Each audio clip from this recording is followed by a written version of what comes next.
মুর্শিদাবাদের মানুষ দাঙ্গা চায় না, মুর্শিদাবাদবাসী দাঙ্গা চায় না, সে যে ধর্মেরই হোক না কেন। মালদা মুর্শিদাবাদ কখনো দাঙ্গা চায় না। দাঙ্গাকারীদের উপযুক্ত শাস্তি দেওয়ার জন্য এখন থেকেই প্রস্তুতি নিতে হবে। বিমানবাবু, আপনাদের কৃষক সমাজের ভোট, সাধারণ মানুষের ভোটটাই ছিল আপনাদের ভোট ব্যাংক।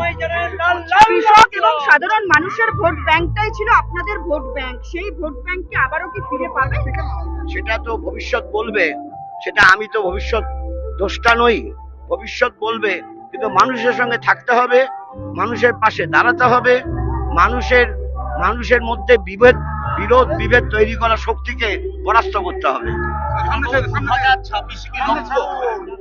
26টা দেরি আছে, আমরা 25-এ দাঁড়িয়ে আছি।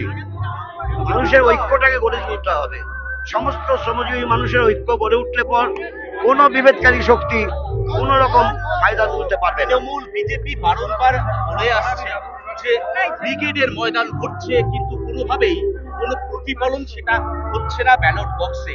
কি মনে হচ্ছে কোথাও গিয়ে শ্রমিক শ্রেণী বা কৃষক শ্রেণী তারা সরে গেছিল, তারা আবার ফিরে আসছে? আমি তো একই কথা বলছি যে মানুষের সঙ্গে থাকতে হবে, মানুষের স্থানীয় দাবির ভিত্তিতে লড়াই করতে হবে, মানুষের ঐক্য সংহতি সম্প্রীতির মেলবন্ধনকে দৃঢ় করতে হবে এবং দাঙ্গাবাজদের হাঁটাতে হবে।